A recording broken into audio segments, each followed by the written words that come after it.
మరికొన్ని రోజుల్లో జరగబోతున్న ఎన్నికల కౌంటింగ్ ను దృష్టిలో పెట్టుకుని వివిధ చోట్ల రిటర్నింగ్ అధికారులు ఆందోళన చెందుతున్నారు. పోలింగ్ రోజు జరిగిన ఘర్షణ లాంటి పరిణామాలు మళ్లీ రిపీట్ అవుతాయేమోనని టెన్షన్ పడుతున్నారు వారు. ఈ నేపథ్యంలో పలు చోట్ల రిటర్నింగ్ అధికారులపై ఒత్తిళ్లు వస్తున్నట్టుగా తెలుస్తోంది.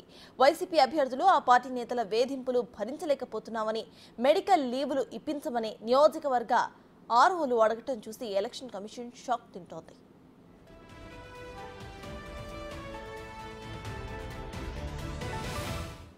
ముఖ్యంగా రాయలసీమ జిల్లాలో పనిచేసే సుమారు 15 మంది ఆర్ఓలు ఆందోళన చెందుతూ ఉండటంతో ఈసీ అయోమయానికి గురవుతుంది. కౌంటింగ్ వరకు కూడా ఆగలేమని వారు చెబుతూ ఉండటంతో సొల్యూషన్ ఏమిటనే ఆలోచనలో ఈసీ పడిపోయింది.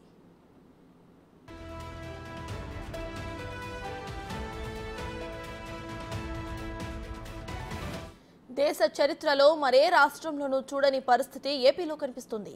పోలింగ్ అప్పటి నుంచి తమని తప్పించాలంటూ ఆర్ఓలు కోరుతున్నా కూడా ఇప్పుడు మరిన్ని వినతులు వస్తున్నాయని ఈసీ వర్గాలు అంటున్నాయి.